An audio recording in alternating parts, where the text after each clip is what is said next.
Un grand leader, avant sa mort, disait, je ne connaissais pas le but de la vie. Un autre grand leader disait à ses disciples, cherche la vérité. Un autre grand leader de la masse disait à ses fidèles, avant sa mort, je ne suis pas le chemin. Mais Jésus a dit, je suis le chemin, la vérité et la vie. Nul ne vient au Père que par moi. Bien-aimés, je vous salue par le précieux nom de notre Seigneur Jésus-Christ. Par le précieux nom de notre Seigneur Jésus-Christ. Nous allons discuter ensemble. La polygamie était interdite pour un chrétien, selon la Bible, ou c'est une continuité? Suis-moi attentivement. La polygamie, c'est la pratique d'un homme épousant plus d'une femme, est connue sous le nom de polygamie. Genèse chapitre 2, verset 24 dit, l'homme quittera son père et sa femme et s'attachera à sa femme, et sa mère et s'attachera à sa femme, et ils deviendront une seule chair. Lorsque nous lisons Genèse 4, verset 19, il fait mention d'un homme appelé le mec. Il est le premier mentionné dans la Bible qui était polygame. Il a pris deux femmes. Dans Genèse 4, 19, dit ceci. Mélec prit deux femmes. Le nom de l'une était Adam et l'autre nom de l'autre Tila. Celui qui a brisé l'ordre de la création. Plusieurs hommes, personnes importantes dans l'Ancien Testament, étaient des polygames. On voit le patriarche Abraham, Jacob, David, Salomon et bien d'autres. En 2 Samuel chapitre 12, verset 8. Dieu s'exprimant par la bouche du prophète Nathan et dit à David que si des femmes et des concubines ne lui suffisaient pas, il lui en aura donné encore plus. Ce que veut dire, Dieu avait toléré ça. D'après 1 Roi, chapitre 11, verset 3, nous voyons que Salomon avait 700 femmes et 300 concubines. Concubines, c'est des femmes au second rang. Il y avait 3 questions à poser. Et il y a 3 questions à poser. Et je demande ceci. Pourquoi Dieu a toléré la polygamie dans l'Ancien Testament, alors qu'il a dit dans Genèse chapitre 2, verset 24, que l'homme singulier quittera son père et sa mère et s'attachera à sa femme singulière, et les deux deviendront une seule chair. Alors, il a autorisé polygamie. Il y a plusieurs facteurs traditionnels et extra-bibliques qui nous font comprendre et stipuler que, 1, il y avait des équilibres entre des nombres des hommes et des femmes. D'abord, les femmes étaient plus nombreuses que les hommes. Du 2, les guerres antiques étaient particulièrement violentes, avec un taux de mortalité extrêmement élevé, ce qui aurait aggravé la proportion des femmes par rapport aux hommes. 3. Les documents extra-bibliques a expliqué pourquoi la polygamie était autorisée. Dit la nécessité de produire des grands nombres d'enfants à cause du travail des troupeaux et des champs. 4. Il y avait le désir de croître du prestige et la richesse. Ceux qui avaient énormément d'argent, qui étaient riches, donc considéraient polygamie comme prestige. Donc quand tu te maries plus de un, ça fait partie de ta richesse. Et le 5e est le taux de mortalité des femmes durant l'accouchement. Sinon, des documents extra-bibliques. Des déséquilibres entre hommes et femmes. Les femmes étaient nombreuses par rapport aux hommes. Il y avait des guerres qui fait que il y a eu tellement de mortalité qu'il faut repopuler encore. Et on avait besoin d'enfants, ils avaient besoin de beaucoup d'enfants pour des travaux des troupeaux et des champs. Et ceux qui ont de l'argent considèrent ça comme des prestiges, ainsi que la mortalité des femmes accouchées. Donc la polygamie était plus courante parmi les groupes nomadiques et les communautés agricoles ou rurales. C'était beaucoup connu. Mais il y avait les monarches. Les monarches pratiquaient également la polygamie, principalement comme un moyen d'alliance.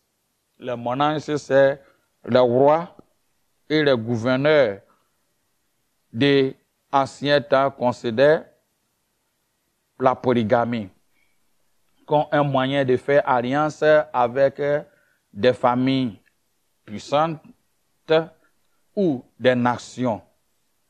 Dans toutes les situations, elle épouse beaucoup. Et ils considèrent les épouses comme des éléments pris en otage en cas où il y a une situation de guerre d'autorité. Là, les femmes sont comme en otage. Donc, quand tu vois qu'il y a une femme qui est prise en otage, ça veut dire que tu n'as pas droit à faire la guerre puisqu'il est les siens. Et il y avait les patriarches aussi étaient polygames. Il était presque impossible pour une célibataire de subvenir à ses besoins.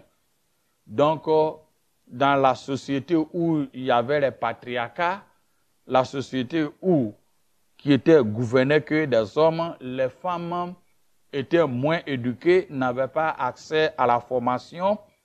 C'est difficile aux femmes, dépendant de leurs maris, les frères, les pères, les frères et les maris.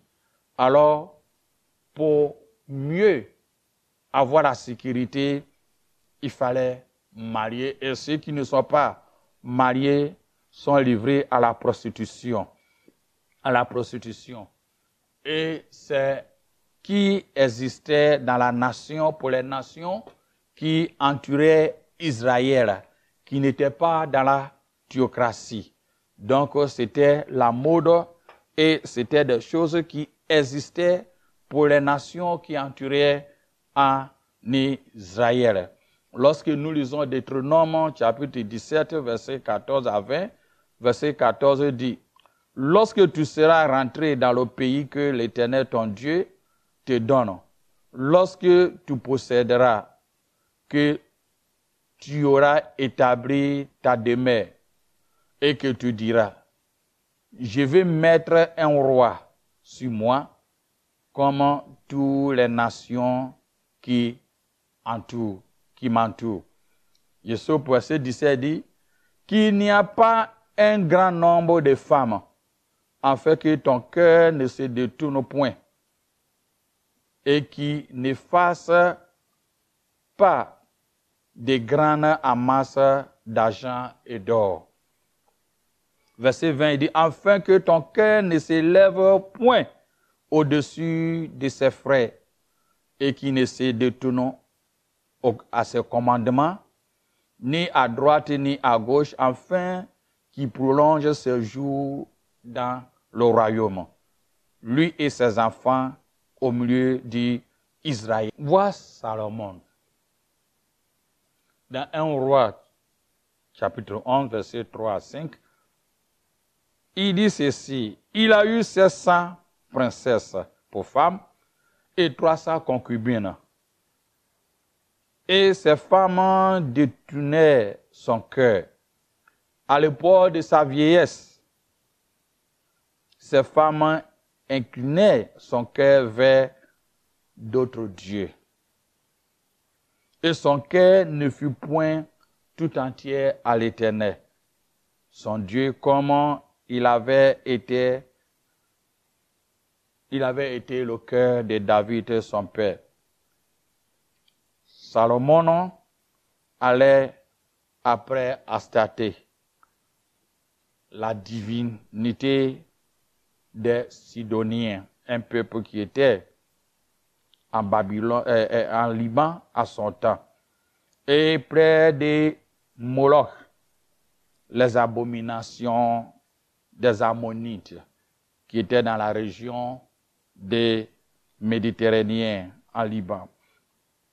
Et ces gens faisaient des pratiques du sang humain, pratiquaient du sang humain. La Bible a dit initial que Dieu était qu'un homme épouse une seule femme. C'est pourquoi l'homme quittera son père et sa mère et s'attachera à sa femme, non à ses femmes. Ils ne feront que un, comme il a dit dans Genèse, chapitre 2, verset 24. Verset 24.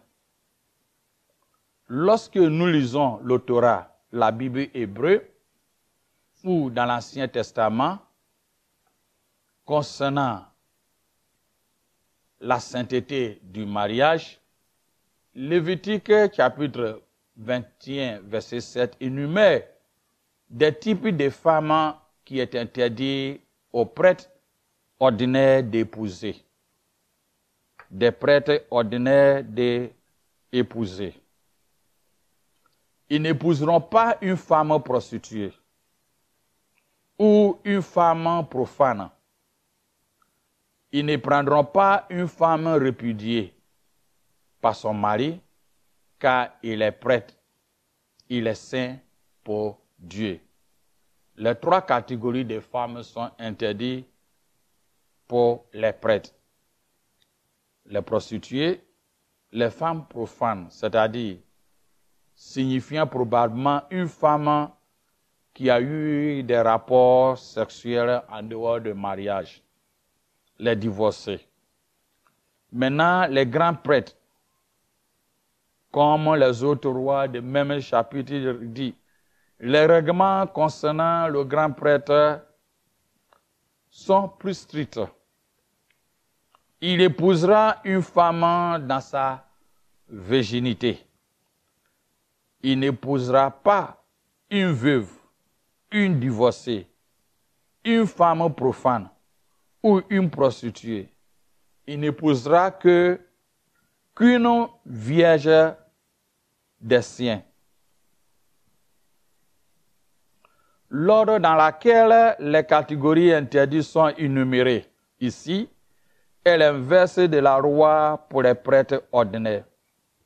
Plus significativement, la liste comprend une interdiction supplémentaire d'épouser une veuve. Mais la conséquence est la veuve, divorcée, femme profane et prostituée. Prostituée. En interdisant même les veuves, l'hôtesse exige que les grands prêtres peuvent épouser une vierge. Épouse une vieille. De plus, une femme veuve qui était, son mari était une fois prêtre.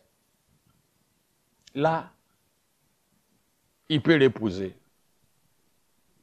Il peut épouser la veuve d'un prêtre. Il peut l'épouser. Lorsque nous lisons dans le Nouveau Testament,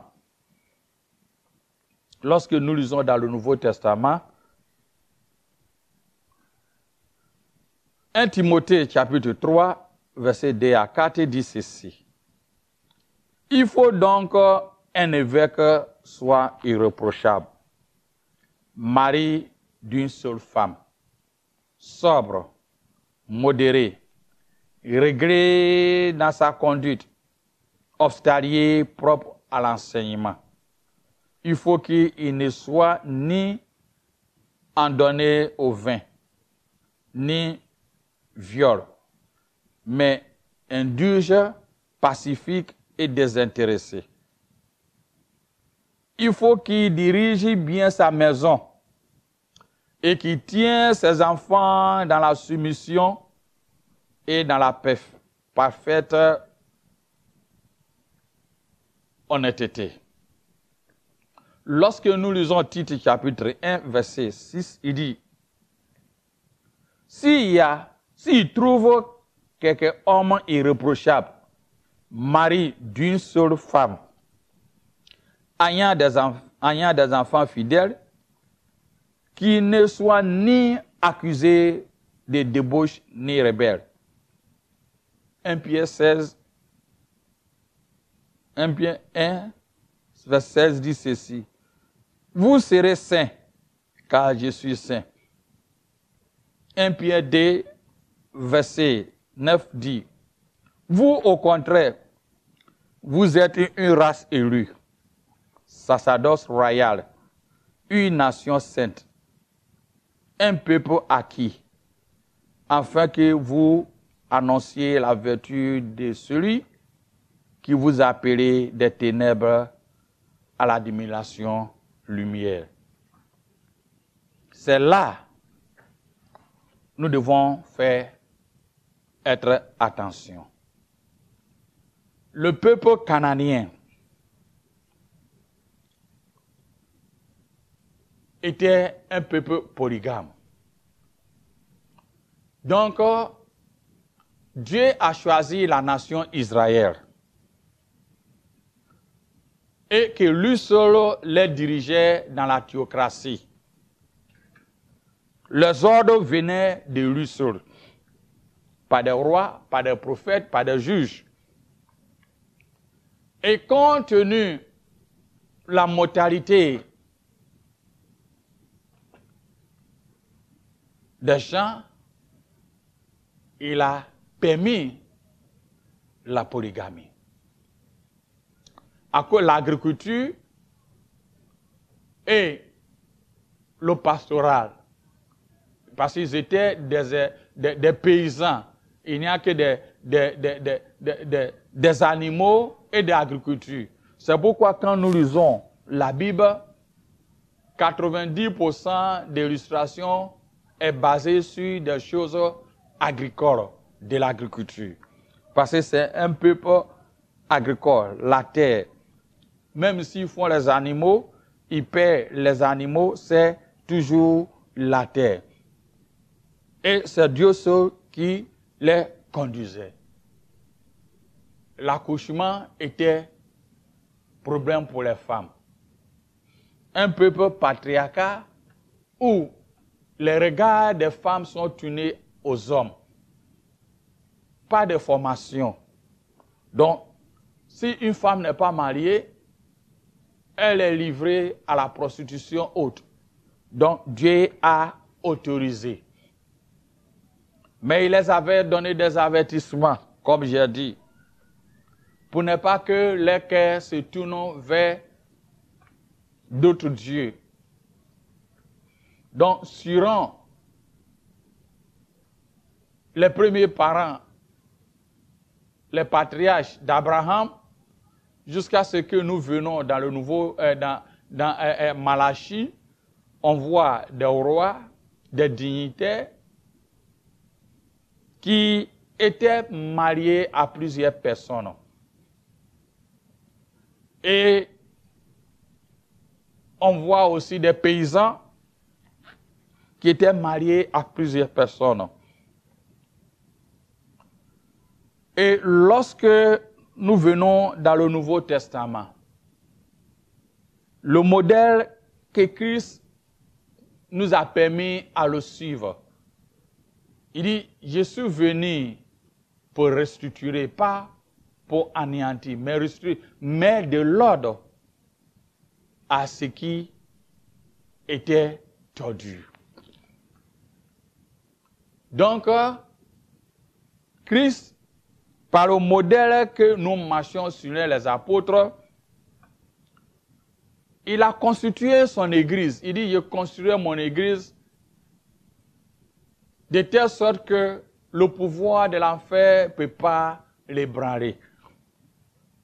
À mes explications, c'est-à-dire le monde où toi et moi nous sommes.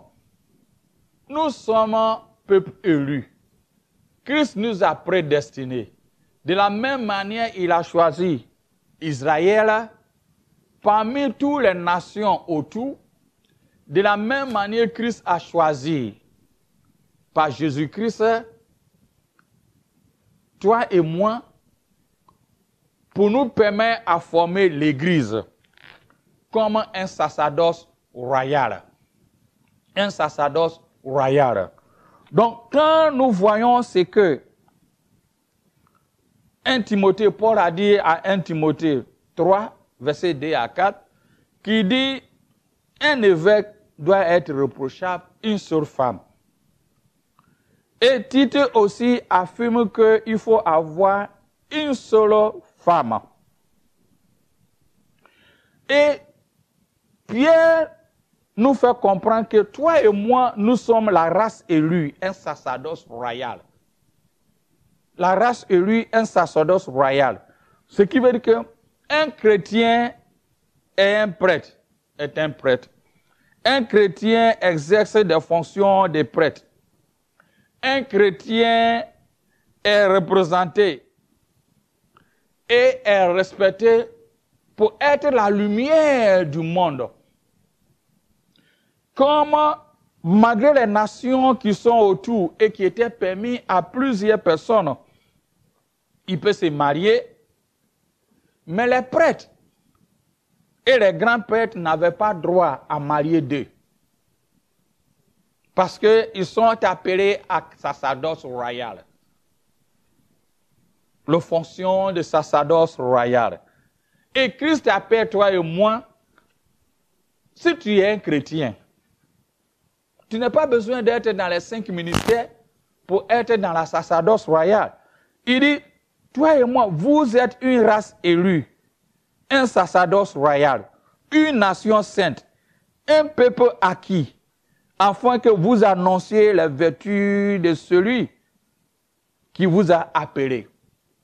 Christ a appelé à annoncer la bonne nouvelle. Quiconque considère chrétien est appelé à annoncer la bonne nouvelle. Et si tu es appelé à annoncer la bonne nouvelle, tu fais partie des sacerdoces royales. Alors, comprenez ceci, que ce qui était dit pour des prêtres et des grands prêtres, en marier qu'une seule femme, s'implique aussi à toi. S'implique aussi à toi. Donc, si tu sors de ce modèle, étant chrétien, à faire ta vie à autrement, marier 2 ou 3, tant pis pour toi. Mais ce qui veut dire que tu ne fais pas partie du modèle des apôtres. Parce que tu fais partie de la race élue, un sacerdoce royal, qui doit être modèle pour montrer les nations aussi autour de nous. Comme Dieu a choisi Israël, mais il a dit les prêtres et les grands prêtres, voici ce que vous devez faire. Mais toi et moi, dès que nous sommes appelés, élus, Christ nous a rachetés et nous sommes devenus une nouvelle création, les choses anciennes sont passées, alors tu n'as pas besoin de porter le titre de pasteur, archevêque, prophète, évangéliste, pasteur, docteur, afin que ça soit une seule fois pour toi que toi, tu es exempté à marier plusieurs. Non. Quand tu es chrétien, tu fais partie des sacerdoce royal, un peuple élu, pour annoncer la vertu de Christ. Alors, tu dois être irréprochable, avoir une seule femme. Donc, si tu es un chrétien élu, fais partie des sacerdoce royal, et que tu épouses des femmes et que tu es polygame, ta chrétienté a un problème. Parce que tu sors des cadres qu'il nous fait comprendre que c'est vrai, les gens peuvent le faire. Mais dans le moment où tu as accepté la condition d'être chrétien, tu fais partie des sacerdoce royal, une nation sainte, un peuple acquis, afin que vous annonciez, et si tu es appelé à annoncer aussi la bonne nouvelle, tu dois être exemplaire comme les grands prêtres et les prêtres. Alors ça t'implique aussi à toi, même si tu n'as pas eu la dimension à prêcher comme les 5 ministères, tu as aussi un devoir, parce que la parole nous dit, nous sommes la lumière de ce monde, le sel que nous ne devons pas perdre nos saveurs. Donc, il doit y avoir une distinction entre toi et moi, entre nous, par rapport à les nations qui nous entourent. Parce que Christ a choisi son Église comme théocratie. De la même manière, il a choisi la nation Israël à son temps et il a sélectionné les prêtres et les grands prêtres et il les a donnés. Les guides à suivre. Mais dans le Nouveau Testament, tout le monde, la parole nous fait comprendre, quand Jésus était crucifié sur la croix, il y a eu les voies du temple qui séparaient les lieux très saints, étaient fendus du haut et du bas, qui permettent tout le monde d'avoir l'accès. C'est ainsi que, mon bien-aimé, toi et moi, nous sommes les races élues. Il n'y a pas de polémique dedans. Si tu es chrétien, tu fais partie des races élues. Tu fais partie d'un sacerdoce royal, une nation sainte, un peuple acquis pour annoncer. Et quand quelqu'un fait partie de la sacerdoce royale, il fait partie de la fonction des prêtres. Fonction qui présente un caractère particulier, respecté à raison de son dévouement à l'égard d'autrui qu'elle exige. Modèle. Et cette modèle est appliqué à toi. Donc si tu es chrétien, tu es appelé à annoncer la parole de Dieu. Et si tu acceptes et tu inclus la polygamie, ce qui veut dire que ta chrétienté a un point d'interrogation. Ou bien tu ignores que tu es appelé à être une race élue, un sacerdoce royal. Un sacerdoce royal fait partie des prêtres et des grands prêtres que Dieu les a donné des signes et des consignes dans l'Ancien Testament. Comment ils doivent vivre leur vie. Séparément à des autres qui marient 3, 4, 5 femmes. Mais dans le Nouveau Testament, il n'est pas fait de distinction. D'un moment où tu as accepté Jésus-Christ, tu fais partie du sacerdoce royal. Alors, un point, un train, croix rouge pour le polygamie. À moins que tu ne connais pas ou tu as dévié de la parole. Un grand leader, avant sa mort, disait, je ne connaissais pas le but de la vie. Un autre grand leader disait à ses disciples, cherche la vérité. Un autre grand leader de la masse disait à ses fidèles, avant sa mort, je ne suis pas le chemin. Mais Jésus a dit, je suis le chemin, la vérité et la vie. Nul ne vient au Père que par moi.